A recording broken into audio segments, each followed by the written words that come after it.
Hello friends, இன்றைக்கி நம்ம சேனலில் என்ன பார்க்க போகிறோன்னா ரொம்பவே முக்கியமான எச்சரிக்கையான ஒரு ஜோதிட தாள்களை தான் இப்போ இந்த வீடியோவில் பார்க்க போகிறோம். ஆக்சுவலி ஒரு ஆன்மீக பரிகாரத்தையும் பார்க்க போகிறோம். என்னங்கிறத ஃபஸ்ட்டு இன்ட்ரோவில் ஷேர் பண்ணுறேன், தெரிஞ்சுக்குங்க. தற்போது 2025 ஆண்டில் மே மாதமானது நடந்துகிட்ருக்கு. மே மாதங்கிறது ஆன்மீக ரீதியாக ரொம்ப முக்கியமான மாதம். இந்த மாதம் ஏன் ஆன்மீக ரீதியாக முக்கியமான மாதம்னா பௌர்ணமியானது வரும். ஆமாங்க, மே மாதத்தில் சித்திரை பௌர்ணமியானது வர இருக்கு. அந்த பௌர்ணமி என்னைக்கு வரப்போகுதுன்னா மேவுடைய 12ஆம் தேதி அன்னைக்கு வரப்போகுது. அன்று தமிழ் மாதம் சித்திரையுடைய 29ஆம் நாள், கிழமை திங்கக்கிழமை. வரக்கூடிய இந்த திங்கக்கிழமை அன்னைக்கு பௌர்ணமியானது நிறைஞ்சு வருது. இந்த பௌர்ணமி சித்திரை மாதத்துடைய பௌர்ணமி, அதனால் இது சித்ரா பௌர்ணமி என்று அழைக்கப்படும். இந்த சித்ரா பௌர்ணமி அன்னைக்கு கிரகங்களிடையே ஏற்படக்கூடிய மாற்றங்கள் சேர்க்கை காரணமாக ஒவ்வொரு ராசிக்காரங்களுக்கும் தலையெழுத்து மாறும். அப்படி மாறக்கூடிய தலையெழுத்தை அந்தந்த ராசிக்காரங்க தெரிஞ்சு பலனடையணுங்கிறதுனால ஒவ்வொரு ராசிக்கும் இந்த சித்ரா பௌர்ணமியிலேருந்து என்ன நடக்குங்கிறத ஷேர் பண்ண போகிறேன். அதில் ஃபஸ்ட்டு இந்த வீடியோவில் மேச ராசிக்காரங்களுக்கு ஷேர் பண்ண போகிறேன். மேச ராசிக்காரங்க உங்களோட நட்சத்திரத்துக்கு என்ன மாதிரியான மாற்றங்கள் ஏற்படும் அப்படிங்கிறத தெளிவாக இந்த வீடியோவில் தெரிஞ்சுக்குங்க. ஸோ தெரிஞ்சு இதற்கேற்ப நடந்து பலன் பெறுங்க. அதே போல் உங்கள் ராசிக்கு இந்த சித்ரா பௌர்ணமி அன்னைக்கு கஷ்டங்கள் தீர சில பரிகாரங்கள் பண்ணணும். அது என்ன பண்ணும் அப்படிங்கிறதையும் இந்த வீடியோவில் சொல்ல போகிறேன். அதையும் தெரிஞ்சுக்கணும்னு நினச்சிங்கன்னா வீடியோவை ஃபுல்லாக பாருங்கள். ஒரு 10 நிமிஷம் நீங்கள் பார்த்தீங்கன்னா உங்களுடைய லைஃப்க்கு இந்த பௌர்ணமி எந்தளவுக்கு முக்கியமானதாக இருக்க போதுங்கிறத நீங்கள் தெரிஞ்சுக்க முடியும். ஃபஸ்ட்டு இந்த பௌர்ணமியுடைய பலனை நீங்கள் உங்களோட ராசி நட்சத்திரத்துக்கு தெரிஞ்சுக்கிறதுக்கு முன்னாடி கிரகநிலைகளும் கிரக மாற்றங்களும் என்னங்கிறத சொல்கிறேன். கிரகநிலைகள் கிரக மாற்றங்கள் என்னங்கிறத தெரிஞ்சுக்குங்க. அதுக்கப்புறம் மற்றதை இந்த வீடியோவில் பார்க்கலாம். ஃபஸ்ட்டு கிரகநிலையை பார்க்கலாம். கிரகநிலை கரெக்டாக இந்த பௌர்ணமியில் ராசியில் சூரிய புதன், தனவாக்கு குடும்பஸ்தானத்தில் குரு சந்திரன், சுகஸ்தானத்தில் செவ்வாய், பஞ்சமஸ்தானத்தில் கேது, லாபஸ்தானத்தில் சனி ராகு, அயனசைன போகஸ்தானத்தில் சுக்கிரன், இந்த மாதிரி தான் உங்களுக்கு அமைந்து பலம் வரப்போகுது. அப்புறம் கிரக மாற்றங்கள் இந்த பௌர்ணமிக்கு பிறகு இருக்கு. பௌர்ணமிக்கு பிறகு 14ஆம் தேதி அன்னைக்கு சூரிய பகவான் ராசியிலிருந்து தனவாக்கு குடும்பஸ்தானத்துக்கு மாறுறாரு. 16ஆம் தேதி அன்னைக்கு புதன் பகவான் ராசியிலிருந்து தனவாக்கு குடும்பஸ்தானத்துக்கு மாறுறாரு. அப்புறம் 31ஆம் தேதி மே மாதம் சுக்கிர பகவான் அயனசைன போகஸ்தானத்திலிருந்து ராசிக்கு மாறுறாரு. இந்த மாதிரி கிரக மாற்றங்களும் இருக்குது.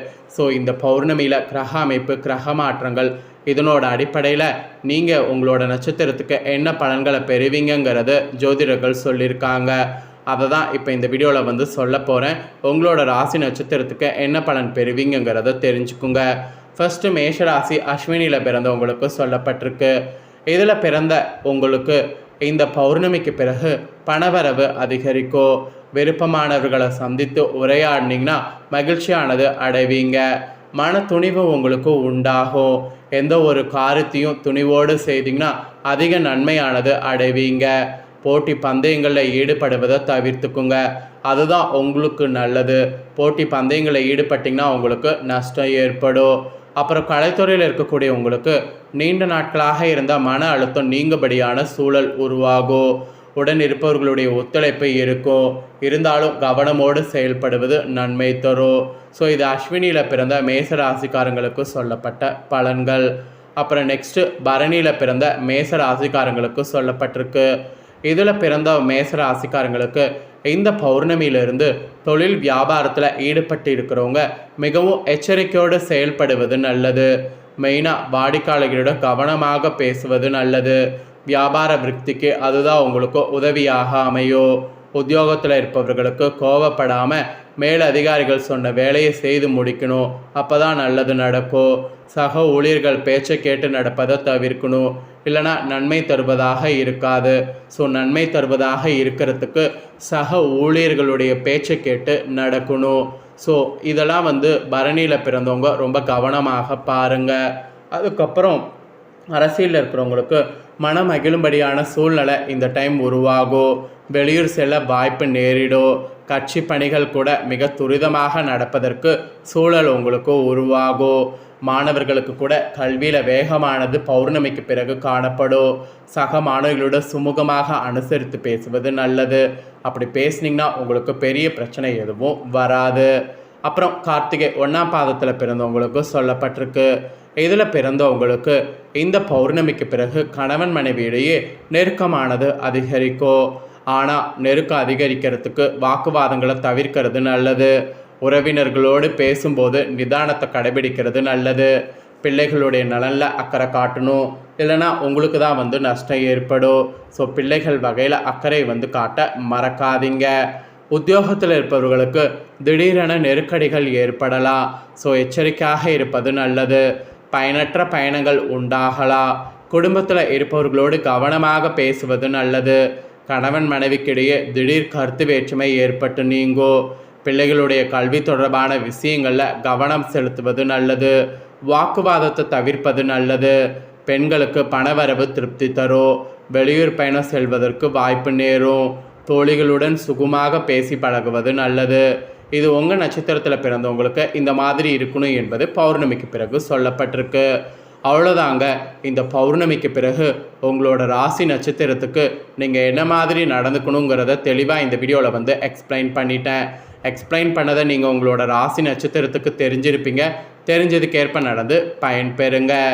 நெக்ஸ்ட்டு இப்போ நான் இந்த வீடியோவில் என்ன சொல்ல போகிறேன்னா, உங்களோட ராசிக்கு நினைத்த காரியம் கைகூட சித்ரா பௌர்ணமி அன்னைக்கு விளக்கு மட்டும் ஒன்று ஏற்றணும். அது என்ன விளக்கு, அதை எப்படி ஏற்றணும் அப்படிங்கிறத உங்களுக்கு சொல்ல போகிறேன். அது என்னங்கிறத இந்த வீடியோவில் தெரிஞ்சு அதை மறக்காமல் ஏற்றி பயன்பெறுங்க. சித்ரா பௌர்ணமி என்பது தெய்வ வழிபாட்டுக்கு மிக சிறந்த நாளாகும்.